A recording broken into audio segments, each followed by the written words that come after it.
Our world is full of mystery. So many things that are yet to be explained or understood. Much like the stories you are about to listen to. So get comfortable and let the darkness take control. Number 1. In order to tell this story, I have to go back many years before. My grandma bought a home in a Salt Lake City suburb in the 1960s, after her and my grandpa had their first child together. And she believes the home has been haunted since day one. She says that even though it was clear very early on that something was in their home, she never felt as if she needed to leave. She said it was her home, and that whoever was there was welcome to stay as long as they understood and appreciated the rules. Other than one story, it appears that all ghostly residents at Grandma's house followed her rules, and never gave her a reason to evict them. Over the years, my grandma welcomed more children to the home, and it became a safe haven for my entire family. The home is a one-story home with a downstairs living area. The upstairs has a living room, bathroom, and 2 bedrooms. The kitchen leads to a set of stairs leading to a basement with 3 or 4 rooms. We use the home for most family gatherings. Much of the family has experienced something unusual in the home, and it's commonly blamed on the ghosts. 2 of my grandma's stories are the reason that I have one of my own. My grandpa died in 1999. Several months after his death, my grandma was in her kitchen doing the dishes. She says she felt a strange feeling come over her, as if she needed to leave the house. She later attributed that feeling to that of my grandpa warning her of danger. Before she could even finish her thought, she had a sensation that something very strong was grabbing her from behind and trying to force her downstairs. She couldn't see anybody, but she felt something powerful trying to force her. She states that she fought the power very hard and managed to make it to her kitchen table. She sat at the table and held onto it, whilst the entity violently pulled and groped at her, but she would not let go. Finally, it just stopped, and nobody was there. The house was again silent and peaceful. She said that she was never so scared in her life. My grandma is a tough old lady, but you could tell that this really shook her deeply. Whilst telling me this story, at the same kitchen table, she told me of a little ghost girl that lives in her basement. She said the little girl would like to play pranks on people, pull the blankets off when they were sleeping, or hide things in the home. Grandma said she knew it was the girl because of the laughter. Grandma said the little girl would giggle mischievously, so she knew it was her. The little girl seemed peaceful, and she just wanted somebody to play with. One day my mum was doing laundry downstairs, while she was living there during her separation from my dad. She says she saw what appeared to be a hazy outline of a tiny person. She said hello with a nervous laugh, and then the haze just evaporated. To that point, I had never experienced anything scary or ghostly in the home. After hearing these stories, I was creeped out by being in any room alone, but still, it was nothing more than a spooky feeling and an embarrassing sprint up the stairs.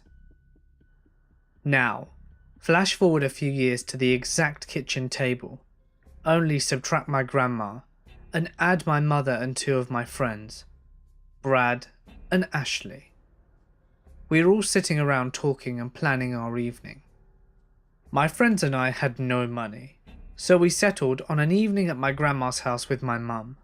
Not exactly my idea of fun, but whatever.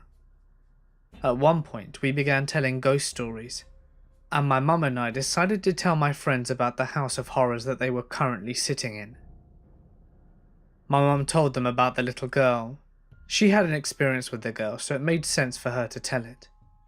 The girl's story was met with enjoyment and disbelief. So when it was my turn to tell about my grandmother's incident with the dishes and the little girl, I was not surprised to see the same reaction in my friends' faces. The bullshit look. Next, almost as if on cue, the cheap yet expensive looking chandelier that hung above my grandma's table exploded. Now I'm not even talking about a blown bulb, I'm talking about 4 light bulbs actually exploding simultaneously. Glass went everywhere. After a few moments of looking around at each other, we all decided that we needed to get out. After tripping all over each other in an attempt to save ourselves, we all managed to make it outside. We all left the house within minutes. My mum went home and my friends and I went and got ourselves intoxicated as hell. The ghostly pyrotechnics were of course the talk of the evening. Even now I recall this as being absolutely the most spooked out I've ever been, as we discussed what happened with some other friends that we met up with that night. I began to notice that familiar bullshit look on their faces. Needless to say, Brad and Ashley believe the stories now. Number 2. When I was in 3rd grade, I dreamt about myself biking around our neighborhood and suddenly was hit by a truck. It's like seeing yourself in slow motion, and I saw red, blood everywhere. It was really gruesome, and for a child to witness her own death is really scary. I saw myself fly a few feet away, and my body lifeless on the floor. I woke up abruptly, but didn't tell anyone about what I dreamt, because older people here believe that if you dream about something that alarms you, you should tell this to an old tree, and that tree would take away the bad thing that might happen. I know, people here are superstitious. So, seeing nothing wrong about this aside from making a fool out of myself, I tried it. I came early to school and told my story to the oldest tree that I could find. After that, I really didn't care or think about it anymore. But a couple of days later, that tree, the same old tree I told my story to, started to die. As in, the leaves turned yellow, all the fruits rotted and fell off, and eventually it just died. Barren. It was chopped down shortly after. I can't explain any of this, but thinking about it, maybe, just maybe, that tree saved my life. Number 3. This happened to me when I was 6 or 7 years old. I remember this very clearly to this day, and it still makes my spine shiver thinking about it. I had the large bedroom in my flat. My mum had decorated the walls with pink and lavender paint, and cute little metallic swirls. I had bunk beds, glittery curtains in my window, charms, and glittery things hanging from the ceiling. A young girl's dream. I'll try to explain a rough layout of my room. The door opens, and you will immediately see my purple bunk beds, with my head facing out the door. On the wall in front of you, behind my bunk beds, is a long window. To the left on the wall looking out to my garden. The next wall to my left of the bunk beds has a large fireplace, which I used to put all my trinkets on, and then the joining wall to my door was more of an alcove. Anyway, that is where I saw her. I remember getting into bed at night, and everything seemed normal at first. My room wasn't usually too dark, because the moonlight shone through my window and through my glittery curtains. After trying to sleep for what seemed like ages, I don't know why, but I started to look around my room, particularly in the alcove area. Something was in the dark corner. I couldn't focus my eyes properly for a while, but when I did, I noticed my girl's world head, one of those plastic weird lady heads that you can do makeup on and style her hair, stood out in the moonlight against the creepy dark corner. I remember going to lay back down on my bed, but I had an urge to look back, and when I did I was paralyzed with fear. At first I thought I might be imagining it, because I had been staring at the plastic lady head. But I swear, I saw this dark woman-like outline stood right there next to the plastic head. It was like a dark grey black mist, but in the shape of a woman. I slowly looked at her, or it, with its massive bulging eyes, scanning down and saw that she had no feet. There was nothing there. No shadow, no feet, nothing. She or it was levitating about 10 inches off the ground, and it seemed like she was moving towards me. I was absolutely terrified, and will always remember this because of how cripplingly scary it was. I was in shock. I quickly spun around in bed and curled into the fetal position, with my quilt tightly wrapped around me. I made sure the quilt was tightly wrapped around my neck and head. And can I just add that there were no labels or anything that could have emulated what happened next. I was shaking and trying not to breathe loudly when I felt something standing behind me, leaning over me. I closed my eyes and gripped the quilt, and all of a sudden, I felt a tickle on the back of my neck. It's the feeling you get when someone puts their fingers on the back of your neck. It started off like that, and then became quickly more aggressive, tightening around the back of my neck, as if someone were trying to keep hold of me. I tried to scream, but no words came out. I was sweating and shaking, and my neck was getting worse. It was hurting. I tried screaming over and over, but all that came out were the little squeaks. It was as if I were gasping for air. I remember the moment when I was finally able to scream for my mum.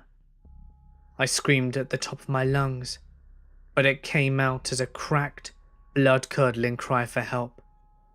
But as soon as she ran in and flung the door open, a burst of light came through and the whole thing stopped. My mum grabbed me out of bed and carried me to the front room, cradling me as I sobbed hysterically. To this day, she still believes me in what I said, even though she's never had a personal paranormal experience. There was no way I lied about what I saw. From then on, I slept with my mum for a while, and we eventually moved out. I'm grateful that we haven't been back since. Number 4. In the year 2010, or 2011, I was beginning to explore YouTube. I watched cat videos and music videos most of the time. But one day, I found an incredible singer. She was doing cover songs and had an amazing voice, and I really liked her cool punk style.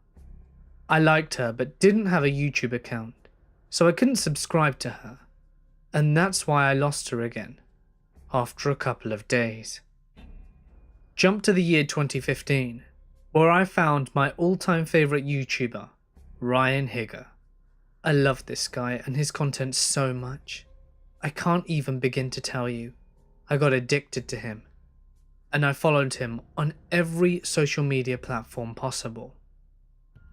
So this brings us to the year 2016. I was graduating in that summer, and I was studying non-stop.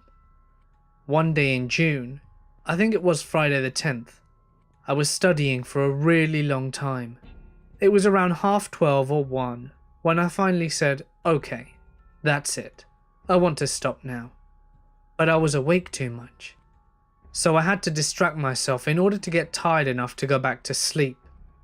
So I watched some YouTube videos and looked at the clock again. It was around 4 AM. Then I thought I was tired enough now to go to sleep. But suddenly a thought came through my mind. I wonder what that YouTuber's doing who I watched back in the day. Is she still singing? What is she doing? And most importantly of all, what was her name? But I couldn't remember her name. I hadn't thought about her in years, so it wasn't a surprise that I couldn't remember her name. But I didn't want to try and look her up that night because I knew that I wouldn't be able to find her immediately. And I was tired and was pretty much done for the internet for now. The next morning I woke up and started scrolling through my Twitter notifications. I noticed that Ryan Higger had tweeted something. Oh cool, I thought. Let's see what he says so I can give it a like. And when I saw it, I saw hashtag prayers for Christina. I didn't know what to think of that. I was confused as I didn't know what was going on.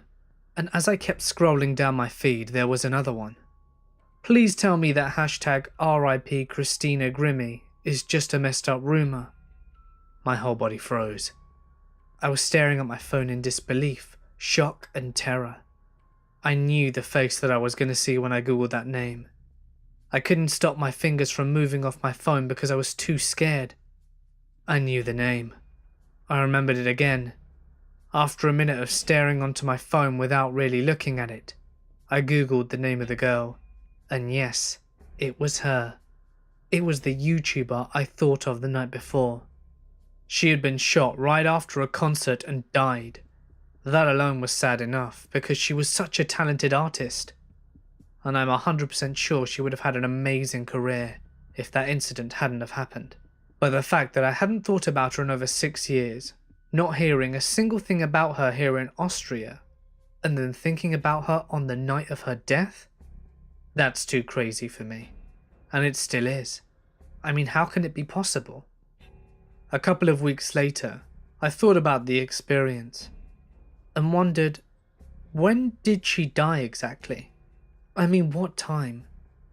So I looked it up and searched for the time difference between Orlando, where she died, and Austria, and the time of her death. Once I had that, I counted back the hours of the time difference and got shocked again. She got shot at almost exactly the same time I'd thought about her. Perhaps this is just a coincidence, but they do say that some people, like mediums, can tap into a special and different kind of energy that lets them in on a wealth of information. I'm not really sure what I believe, but I know for sure this is one of the creepiest things that has ever happened to me.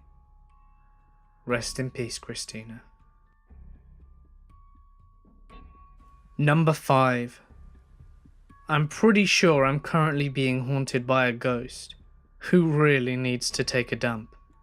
It sounds like a joke, but trust me, I'm being honest.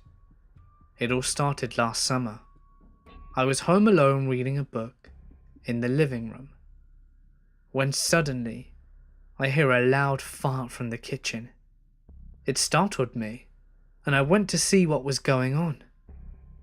In the kitchen I could feel a faint smell of fart, but nothing and no one was there.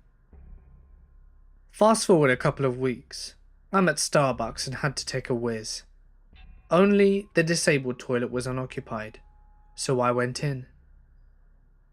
The bathroom layout was that the toilet was on the far edge of the large room, and there was a motion sensor sink at the opposite end, near the door at least 3 or 4 meters away. So I sit down and do my business, when out of nowhere, the goddamn tap activates and runs for at least 15 seconds. Now I'm obviously alone in the room, and several meters away from the sink, so I had no way of activating it. Fast forward once more to a week ago. I'm just hanging out with my sister in her room, just chilling and talking about girl things like memes and makeup and whatever. And it was just me and her at home. And then it happened. The sound of a large fart came from the living room. Both of us heard it and have absolutely no explanation for it. There were no people, no pets, not anything that could possibly account for that sound or smell. I've dubbed the ghost the Phantom Farter, and I truly hope that he can relieve himself to pass on to the other side. Good luck, Phantom Farter.